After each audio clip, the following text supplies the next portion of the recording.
अगर हुकूमत चाहेगी कि इन दरगाहों को बंद कर दिया जाए, इन मसाजिद की हिफाजत के नाम पर, इनकी देखभाल के नाम पर अगर बंद कर दिया जाए या कह दिया जाए कि खाली जुमे की नमाज होगी, तो क्या अजीत पवार आकर बोलेंगे अस्सलातु खैरुन मिनन नौम? आज पोर्टल के ऊपर वक्फ की जायदादें चढ़ाने के लिए कितनी तकालीफ का हमको सामना करना पड़ रहा है। जो पोर्टल पर नहीं चलेगा वो वक्फ की प्रॉपर्टी नहीं कहलाएगी। तुम आज किस मुंह को लेकर आकर कहते हो कि हमको वोट दो? जब ये आएंगे, घड़ी दिखाएंगे, तो उनसे कहना कि तुम्हारा टाइम खत्म, अब पतंग का टाइम चलेगा इंशाअल्लाह ताला। और ये सब के सब बांकड़े पहलवान ने अजीत दादा अलग है। अरे जो चीचा का नहीं हुआ वो तुम्हारा होता। और अफसोस होता है कि हमारे भाई एक इलेक्शन जीतने के लिए आप अपने सफों में इंतशार पैदा करने की कोशिश कर रहे हैं। अब आपको जानकर हैरत भी होगी कि भारत की पार्लियामेंट में नरेंद्र मोदी की सरकार ने भारत के संविधान और आईन के खिलाफ एक वक्फ का कानून बनाया। और वो वक्फ का कानून नहीं है, बल्कि मस्जिद, दरगाह और खानखाहों को छीनने का कानून है। जब मोदी ने महसूस कर लिया कि भारत की सबसे बड़ी अक़लियत मुझसे नाराज है, तो मोदी ने कहा अजीत पवार को, अब तू सामने आ जा। अजीत पवार सामने आ गए। और ये सब के सब बांकड़े पहलवान ने अजीत दादा अलग है।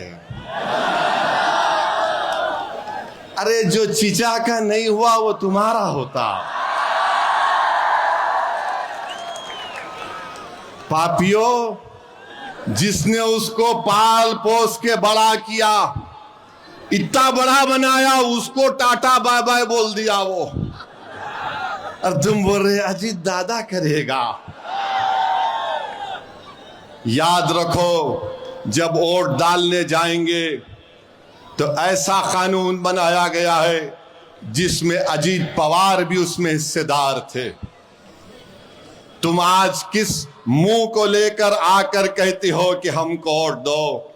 जब ये आएंगे, घड़ी दिखाएंगे, तो उनसे कहना कि तुम्हारा टाइम खत्म, अब पतंग का टाइम चलेगा इंशाअल्लाह ताला। आप बताइए मेरे भाई, वक्फ यूजर को निकाल देना। आज पोर्टल के ऊपर वक्फ की जायदादें चढ़ाने के लिए कितनी तकालीफ का हमको सामना करना पड़ रहा है। जो पोर्टल पर नहीं चलेगा वो वक्फ की प्रॉपर्टी नहीं कहलाएगी। किसी भी मस्जिद पर कोई भी केस डाल दिया जाएगा। जो मस्जिदें 100 साल, दरगाहें मस्जिदें 100 साल पुरानी है, कह दिया वक्फ मालिक नहीं, आसारे खदीमा उसका मालिक होगा।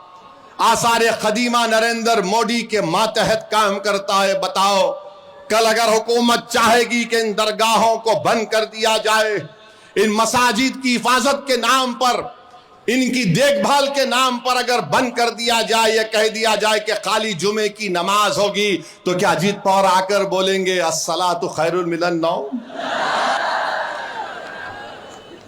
सोचो आप, हंसने की बात नहीं है, ये वक्त जागने का है। अगर आप मुत्तहदा तौर पर अपना एक एक वोट पतंग के निशान पर बटन दबा कर देंगे, तो अजीत पवार को भी मालूम हो जाएगा कि ये जो लोमड़ी की चाल वो चलने की कोशिश कर रहे हैं। बल्कि अगर ठेठ हैदराबादी जबान में कहूंगा तो कौवा चला हंस की चाल चल रहे हैं। याद रखो, आपका वोट आपके पास एक अमानत है, और सबसे बड़ी अमानत वक्फ की जायदादें होती है, जिसका मालिक ना ओवैसी, ना अजीत पवार, ना मोदी है, उसका मालिक अल्लाह होता। उस जायदादों को छीनने का कानून बना दिया गया है। और अफसोस होता है कि हमारे भाई एक इलेक्शन जीतने के लिए आप अपने सफों में इंतशार पैदा करने की कोशिश कर रहे हैं।